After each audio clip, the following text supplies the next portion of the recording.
nice at you. I'll have my...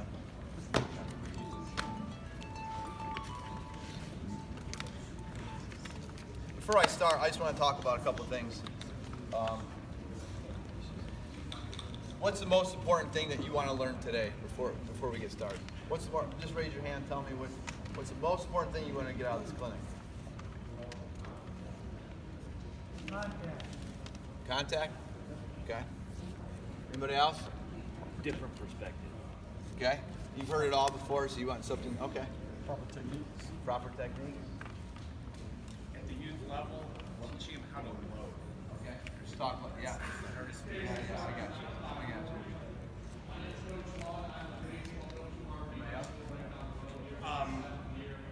Teaching them to have confidence in the play. Youth Okay. level, right? Yeah. Okay. To use. Yeah. Anything else? Everything is my first year. Oh, congratulations. See all this? That's, how old am I now? That's 30 years of being in the game since I was a kid. So, well, you know what? It's nice because I could actually have a proper conversation with you guys because I have 3 kids. So, 7, 5, and 2. All right. I got Gigi, who's the oldest. She's got a great golf swing. I don't know if she'll be in softball at all. Now Benny the Jet, my lefty, he's got a nice natural swing. Okay? We named him obviously Benny the Jet for a reason. I was a prophetic thing. I said he's gonna be a baseball player, right? So then I have Cal, I say Cal Ripken, and my wife's like, you're a liar. That's after her grandfather. So it has sentimental value for both of us, right? So obviously you can tell I love baseball. I've been blessed to play this game since I was 5. I went to Painesville, played in CLP in Concord. Then I went to Painesville. Then I moved to Perry in 7th grade. And then I had a great opportunity to play. Started varsity my sophomore year, pitched and played shortstop for 3 years. Blessed again to go to John Carroll. I was a pitcher there. And I blame myself for not being a position player because I didn't do crap in the off season going into tryouts. Besides just throw the ball. It was my fault. So I think I damaged my career as an infielder because I didn't do anything. I didn't prepare. I didn't have, as Coach Castro would say, you have to have the intent, right, before you do anything. So my intent was, hey, I'll see how it goes. And guess what? I could throw hard enough, so he's like, you're going to be a pitcher. So I'm like, all right. So I played ball there. I coached at Solon, Gilmore, and at Perry, and St. Martin de Porres for a little bit, inner city school in Cleveland. So I've been doing this for a little while. I do camps at John Carroll still. I've been doing them for like 8 years. So I've been around a lot to see different things. But having kids myself, it's different than training high schoolers because high schoolers, for the most part, have had somewhat of a foundation, right? Then when you teach little kids, you have to have a patient of a saint, first of all. So any age, probably from T-ball all the way up to probably, I'd say 12, is the area where they're sponges, but they have no patience. They always say, like, Coach, just tell me what I have to do to hit the ball or get on base and have a higher in average. Well, it's not that easy. I mean, but what I'm going to try to tell you today in my presentation is just keep it simple. Okay? The worst thing you can do as a coach, especially, what's your name? Mike. Mike, pick your name, okay? No problem. All right. Worst thing you can do as a coach is do this. Hey, your hands are in the wrong position. You're not loading well enough. You're casting all the time. Kids don't want to hear that, especially during a game. You know what that does? You talk about who said I want to talk about having confidence. Was that you? Who said that? That's the worst thing you can do for their confidence during the game. My dad used to piss me off when I played. Every time I'd go up in the batter circle, I'd be like, all right, I'm focusing, I get my timing down, I just have a nice relaxed feel, just trying to get confident. And my dad'd be like, hey, make sure you look on the outside pitch. Every bat at home, he would tell me. I had to tell him to shut up and let me just concentrate on what I'm supposed to do. So as a parent, as a coach, shut up. It's hard. And I'm a talker, but I really don't talk to my players that much during the game about what they're doing. Now, if they ask me, I would tell your players that. Hey, if you want to ask me during the game, like, what do you think I'm doing wrong? I'll tell you.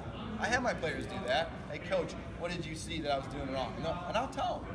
But I'm not going to pester them during the game. That is the worst thing you can do. Okay? Anything with defense, too. Hey, hey, what, you made that error because your glove wasn't down. And he knows. He knows what he did.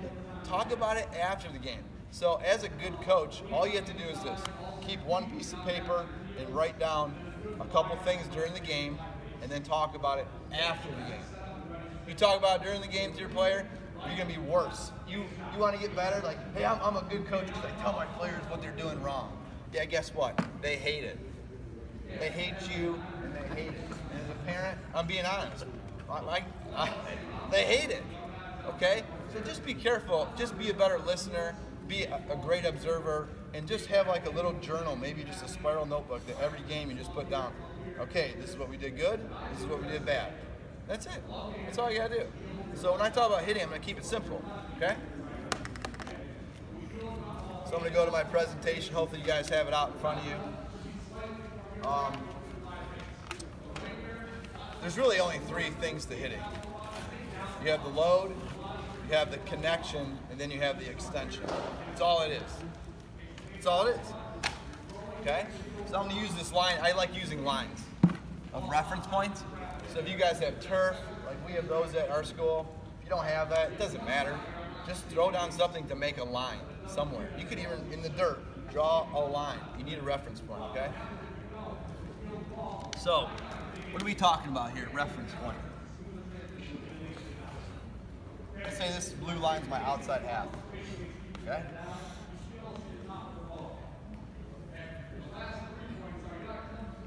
First thing he has to do is, actually, Jesse, stand up.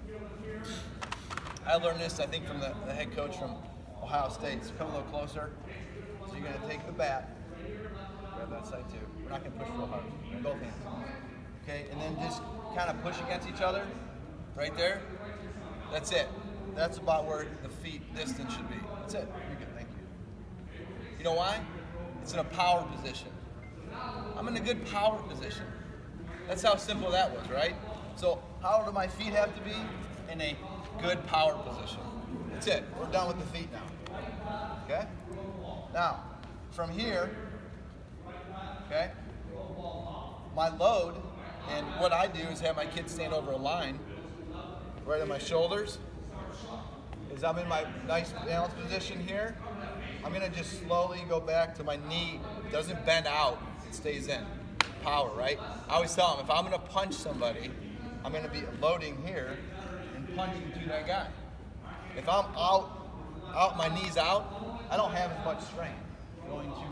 Remember, it's just straight lines. I'm going from here to there. The ball's coming from that line. Anything that turns this way, bad. So when I talk about load, I want to load here, straight back. Okay, you can have a little bit of play, whether it's here and up in here, but it's not a cookie cutter where it's like, all right, I need to see it just like this every time. It's not like that. It's in the vicinity, okay? Watch every great Major League Baseball player. They don't all look the same, do they? Who does this as a lefty? Right? You know why he does this? He's lining himself up. He's lining himself up to where he's comfortable with this back half of his hands. And then he goes up before the pitch, right? Then he gets in his load. So every kid, you just gotta tell him, I'm only looking for you when you load, okay? Knee in, and I want you to go straight back. That's it. That's all I want you to do. So when you look at your kids, that's all you're looking for is knees in, head straight, obviously, not tilted. Head's very important in hitting or pitching. I'm looking straight at my target, and then I'm just going back, okay? Now, when I go to the next step, hands stay back. Every kid I see, I don't care what level, this is what you'll see. Just say, hey, swing the bat for me, please. And you go, yeah, okay, coach. I'm like, Ken Griffey Jr., I'm so good, like this, yeah. He's got his elbow up, looking great, elbow bell stance here, whatever. And then you see this. As the foot goes down, you see this, a lot of the time. Okay, so right away you're looking for quick feedback, not during the game, but obviously during practice. So we go from number one. I'll tell my guys we'll have a whistle count. We'll be like 1, load, okay? Knee in, just straight back, okay? 2 is extension, or to the ball. Ready? So watch this. All I want you to do is stay inside. turn, turn, turn, stay inside. So right about here, I always say, elbow in, it's a good frame. Elbow in, palm to the sky, right there. Where's my head? Down, right there, okay? So that's just a quick reference point for the kids. Make sense? So again, we'll go through it real quick. We're here like this, and a good, again, back to the beginning here. Inside, power position, punch position I call it. Load, 1, and then 2. All right, most kids are decent at that. It depends, they're okay. This is the part that most kids, who said contact, or you were the one. This is the part most kids have trouble with. Because once you get load, extension to it, okay, as I always say, through it, or extend, right? Is once you get here, most kids do this. They roll off. A lot of kids roll off. Whether their hands roll off or the bat just from the ball will roll off. You know where most of your power comes from? Besides being in a good power position from here, is going through that ball. So I'm going to tell you a quick drill to do. Okay? It's hard, I'm telling you. When kids first do this, it's very hard for them. This is another nice thing that I do, is intent, like Coach was talking about. I try to hit everything up the middle. When you teach hitting with the tee, everything up the middle first. If you can't do that, you might as well just start all over. You can't hit the ball. Everyone can hit the ball inside, right? Why? Why can you hit the ball inside? What you said it, I think.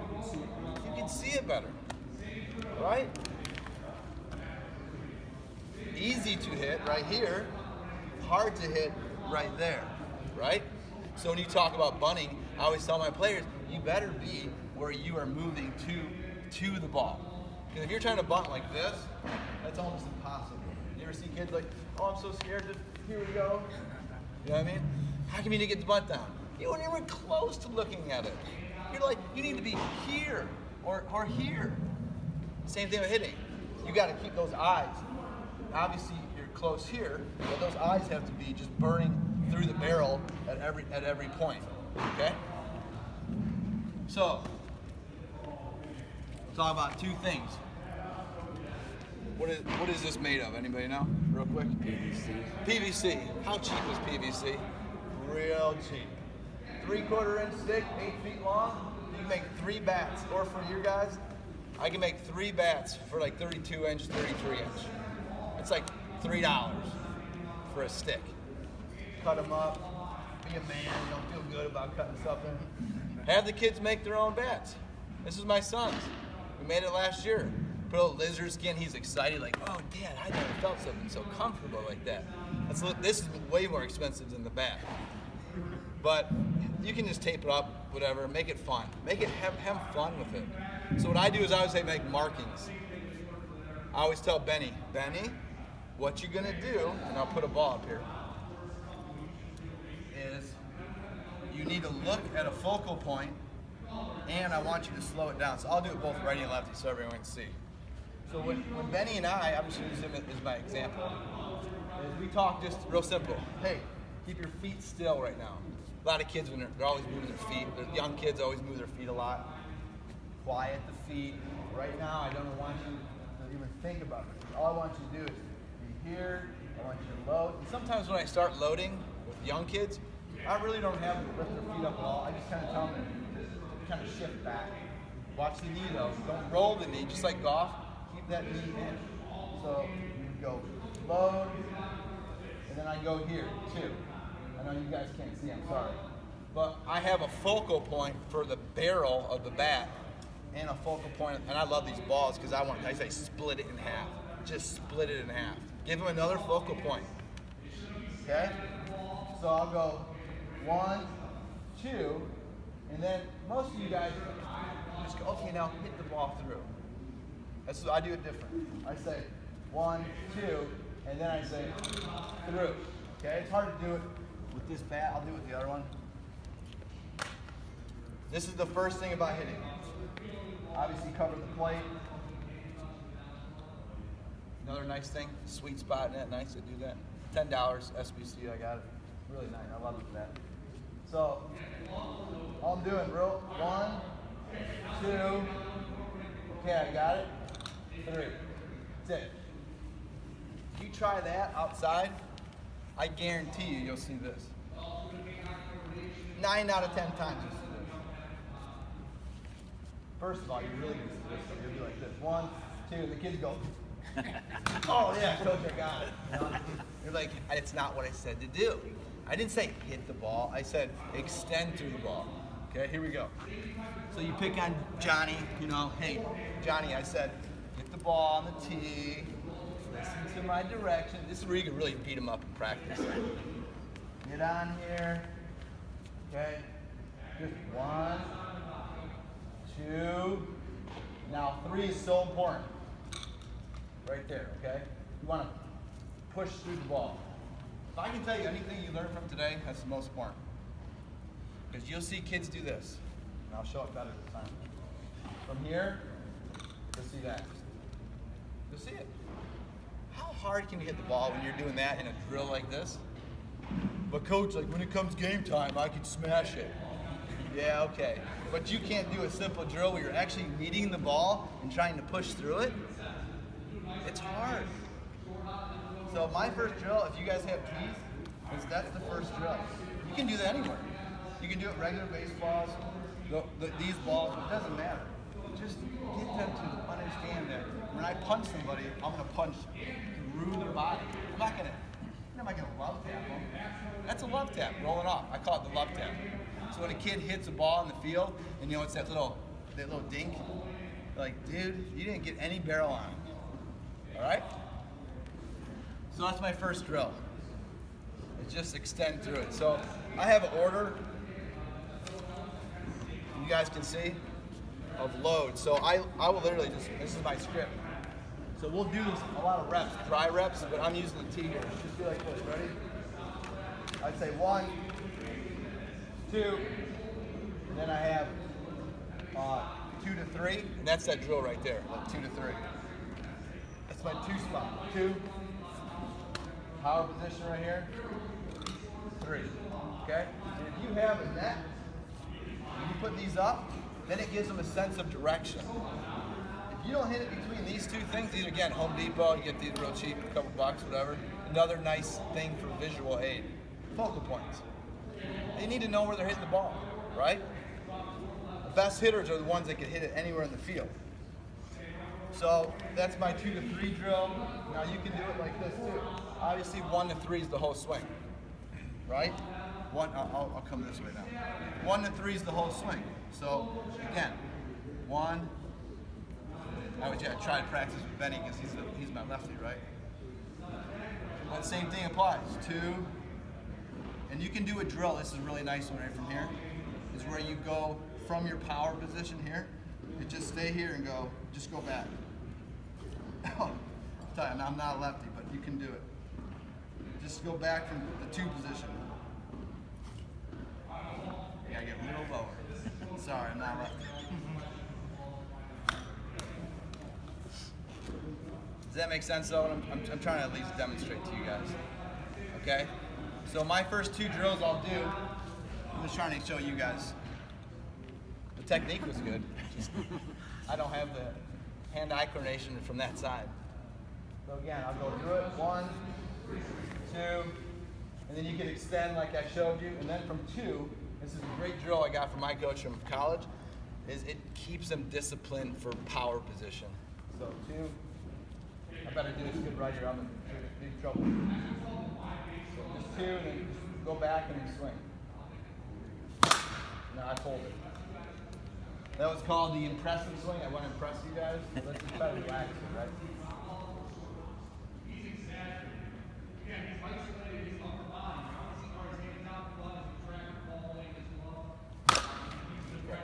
But keep them focused on their head down the whole time. If you ever see head start pulling, that's automatic criticism or constructive criticism. No, Johnny. Head needs to be here the whole time. Okay? So then I go into, those are my first 2 drills I do with T, is extension, and then, again, 2, come back, still in that power position. and then go through it. And then I go to, it's right there for like soft toss, if you look down. Poly balls are with stick bats. So T drills and soft toss from front side. So middle, low, high. Always start middle. Always start in the most comfortable position. So I need to, before I go through this with you guys, where do you hit the ball? And I'll do it this way so everyone can see.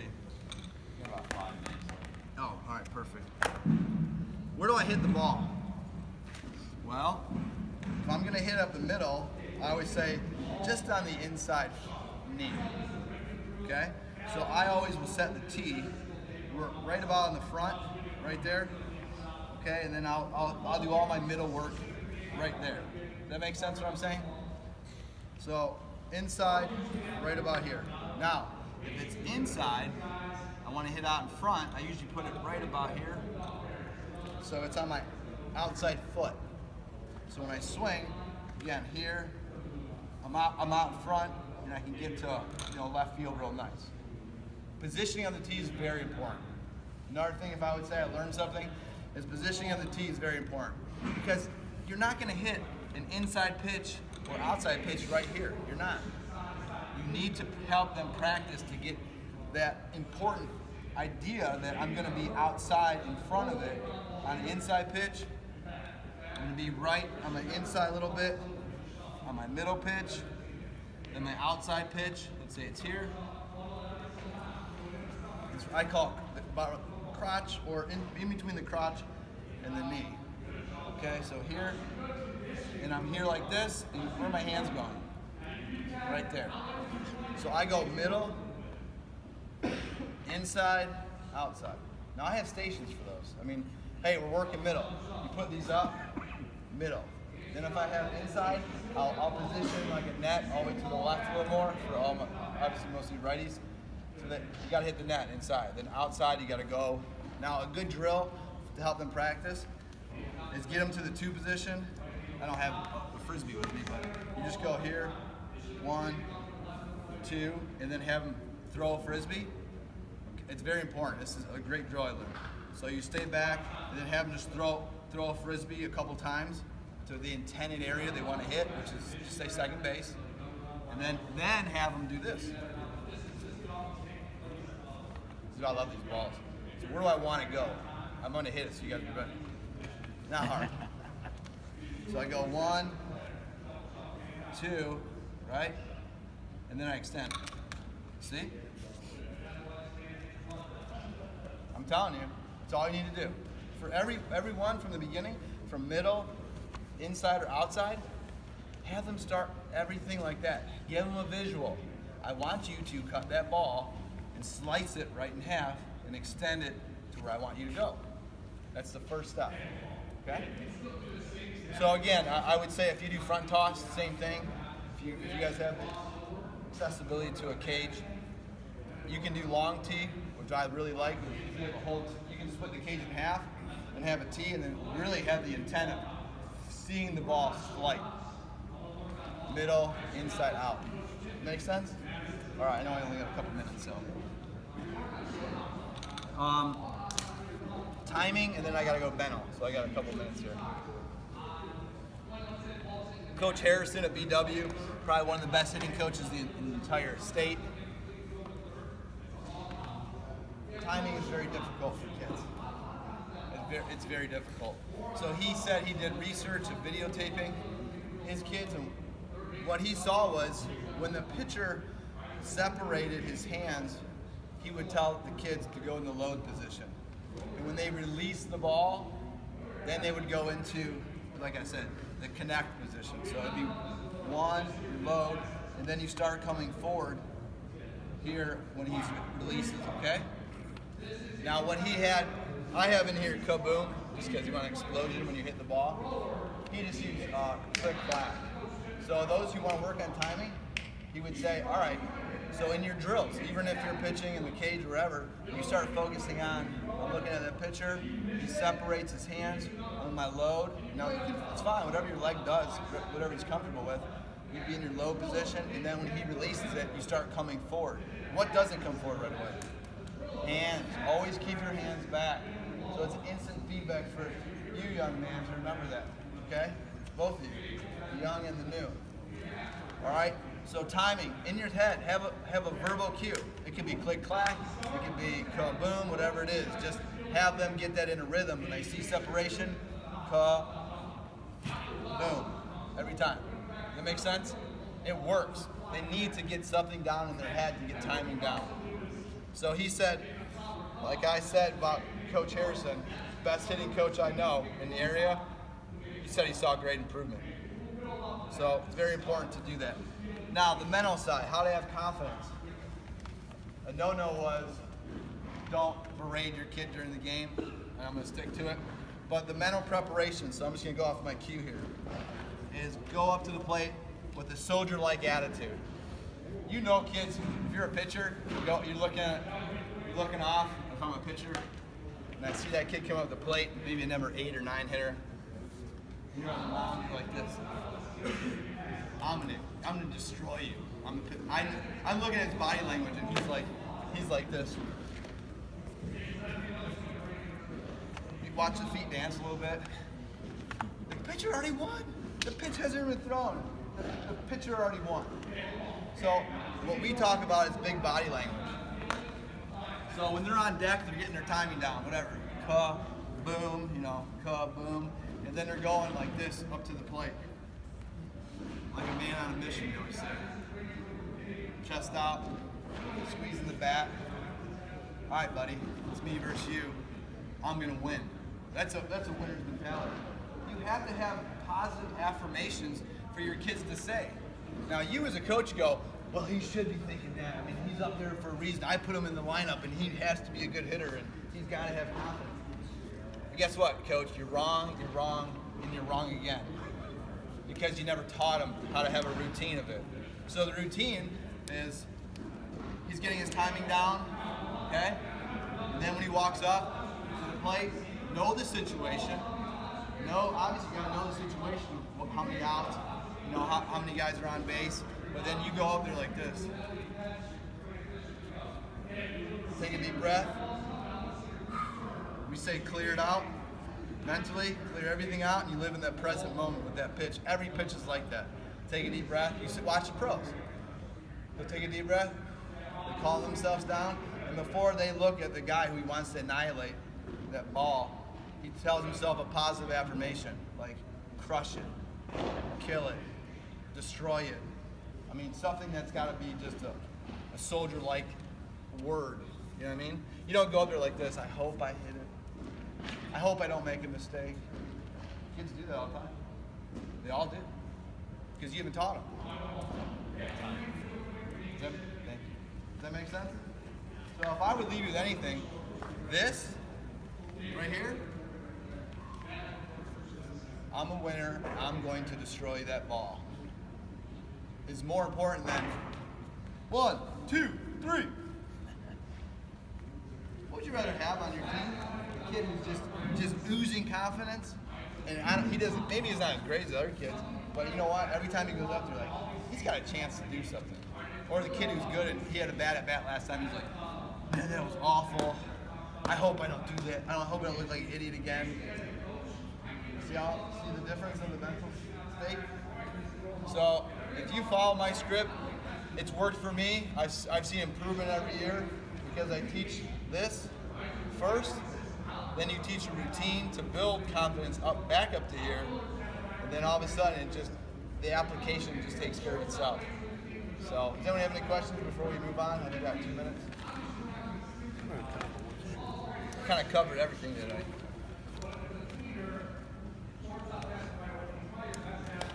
That's good. Do you have any YouTube videos of yourself? I put some on Facebook. Jeff, my son, he's thinking about it. You want me to start making some? That'd be good. Just like what you just went through. Yeah. Coach G's Corner, he's videotaping. Put it on YouTube. I don't care. All right. Coach G's Corner. Yeah, that's right. Come up here for 1 minute. I'm gonna put you on the spot. Yeah, put that phone down. That's the devil, all right? It's another thing too. Oh, I'm glad I saw that. Is kids. Yeah, no, you have one, right? You want it a lot, kind of. What is the most boring thing? Sorry, Dad, I'm putting on the spot. What's the most boring thing about practice? Just be honest. It's always fun. Are you lying to me? You lying. A lot of running. Okay, that's good. Thanks. I'm going to tell you what. I appreciate you. Go back now. Running's part of the game. If you can't run, I mean, you're automatic out all the time. Practice has to be fun. In the packet, we have a bunch of drills. So in the middle, there's a bunch of drills you can do. You don't have to do a lot of them. Just do a couple that you like. But what I do with my son that works is, hey, just like free throws, right? I got to hit 10 free throws in a row. I'm working on something. I'm always competing against myself. Well, if you put these up here and you say, you got to hit 10 in between those, can you do it? And then you say, okay, now we're going to move it over, and I want you to hit outside. Can you hit 10 outside? And can you hit 10 inside? Now you're making a game. Now they're competing against each other. And then all of a sudden during practice or after practice, you're like, hey, how many did you hit in the middle? I had 9 out of 10. And that next day the kid would be like, well, I'm going to get 10 out of 10 because I'm better than you. You know what I mean? So just like Coach Castro was saying, you got to make practice intentful. You got to make it fun. Don't do the same things you've been doing for 10 years because that's what worked for you and your coach from high school did that and that was great. No, I learn all the time because I know I'm not the best I can be to help my kids. So you got to always retool, rethink what's going to make them better. So that's my advice for you. Go YouTube Coach G's Corner now, I guess. And I mean, I just, you got to do stuff that's relevant. But I would just say this. Give them confidence in practice and do not talk to them during the game. If I would tell you anything as a coach, those are the two things I would say. All right? So we're going to switch now. So thanks. You guys will go over there. And I'll answer questions in between stuff, okay? So hold on one second. You guys just leave your chairs here.